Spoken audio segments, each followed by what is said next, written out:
people that are knowledgeable know that the fight that this country has been waging since its inception is for the central bankers not to take over the country. And that's why people like Andrew Jackson were elected. And that's why people revere people like Thomas Jefferson and others. The takeover has happened, and it's a corporate takeover. Agents of the Bank of England attempted to assassinate President Andrew Jackson on multiple occasions because of his resistance against a private central bank being set up in the United States. And it was something that Abraham Lincoln warned. And this is, by the way, why I believe he was assassinated. This is the Lincoln quote.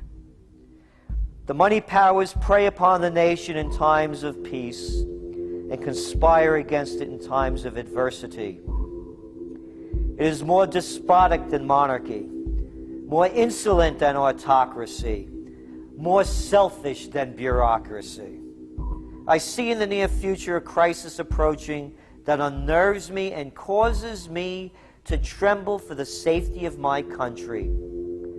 Corporations have been enthroned. An era of corruption will follow, and the money power of the country will endeavor to prolong its reign by working upon the prejudices of the people until the wealth is aggregated in a few hands and the republic is destroyed." Wall Street has killed Main Street.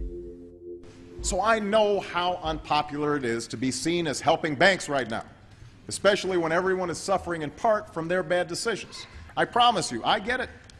Up until about the Kennedy assassination and the beginning of the war in Vietnam, the United States is a very powerful engine for world progress. It's the assassinations, the Kennedy assassination, and the others in the 1960s, the beginning of the Vietnam War, and the beginning of the absolute domination of the Wall Street group over every other interest.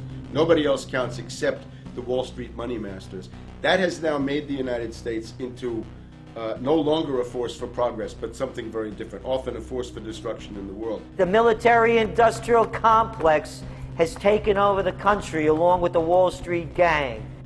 If you look also at the people that Obama has put on his appointments list, it's all Wall Street. It's government of Wall Street, by Wall Street, and for Wall Street. There's nobody from heavy industry. There's nobody from the auto sector, nobody from Silicon Valley, nobody from big oil, nobody from defense, no labor, no women, no retirees, no small business, nothing. It's pure Wall Street. The only people who have a voice in Obama's councils are Wall Street finance oligarchs. That's all there is. Nobody else counts for anything under Obama. It's the most extreme Wall Street administration we've ever had. Before his death, President Woodrow Wilson apologized to the public, regretting that he had been deceived by a group of international bankers and the country's financial system had fallen into their iron grip via the Federal Reserve Act of 1913.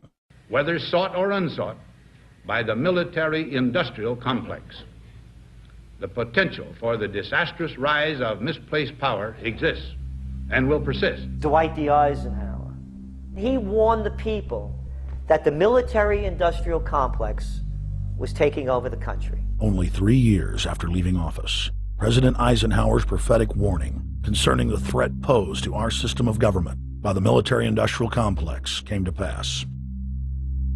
President John F. Kennedy had enraged the entire elite network. Now, Kennedy was brought in as somebody who was expected to be a puppet. It was thought that his pro-Nazi father, Joseph P. Kennedy, the bootlegger, the speculator, would guarantee that Kennedy would be obedient to the establishment.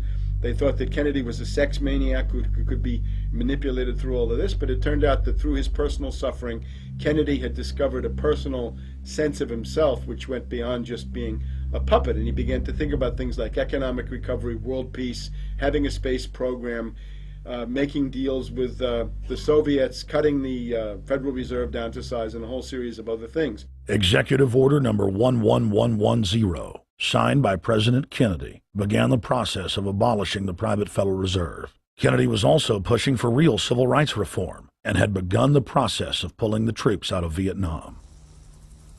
The last time you had an actual president was Kennedy. The oligarchs took swift and decisive action.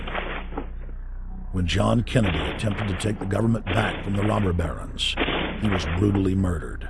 The message to future U.S. presidents and leaders across the world was clear: do as you're told or die. John Fitzgerald Kennedy was the last true president of the United States. And until the globalists are removed from power, we will never have another real one. The other thing about the American presidency you've got to remember is that this is a puppet post. It's automatically going to be a puppet post. The idea that Obama is somebody who's going to come in and exercise real authority when he's obviously been chosen and given everything that he's got by these financiers. Presidents are now little more than corporate pitchmen who take all the political heat, while the controllers remain in the shadows, safe from public scrutiny. Hip-hop icon KRS-One is not just known for selling millions of albums. He has led a tireless crusade against youth violence and has been a strong voice for human rights. If they controlled it before, what makes you think they're not controlling it now? The country was on a verge of revolution. They threw a black man up. Now we like this. They give him the money, they give him the bundling, they give him vote fraud, they give him the media whores, they give him goons. They even have elected officials making threats to put people in jail if they criticize Obama in public. All of this is the mark of a puppet. And that means that he is a puppet, actually more of a puppet than anybody else, more of a puppet than Mrs. Clinton would have been, even more of a puppet than McCain. He's the maximum puppet that we've had certainly since Jimmy Carter. They put a black face on the New World Order, and now we all happy. KRS ain't buying it. In the real executive power structure, the president serves the military-industrial complex. It's self-owned by the international bankers. If there's a revolution, the population just throws out the prime minister or president. The elite stays in power because the public is never aware of who the real enemy is. In Evian, France in 1991, standing before the Bilderberg Group, the apex of the world government power structure, David Rockefeller defined the New World Order as a system of world government serving the international banking elite. For decades, the banker-owned media would attack anyone who dared to warn the public that a dictatorial world government was being constructed right under their nose, and that national sovereignty was being deliberately destroyed. And now, after years of denial, the media and the elite themselves are proudly announcing that not only is world government real, but is the answer to the financial crisis that they carefully engineered. Suddenly, the Wall Street Journal tells us that the North American Union is here, and that getting rid of the dollar for a common currency with Canada and Mexico is good.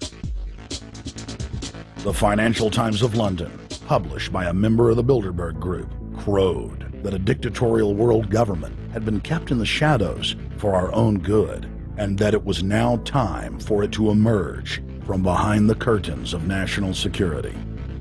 White House Chief of Staff Rahm Emanuel stated on record that they can't let this crisis go to waste. You never want a serious crisis to go to waste. And what I mean by that, it's an opportunity to do things that you think you could not do before.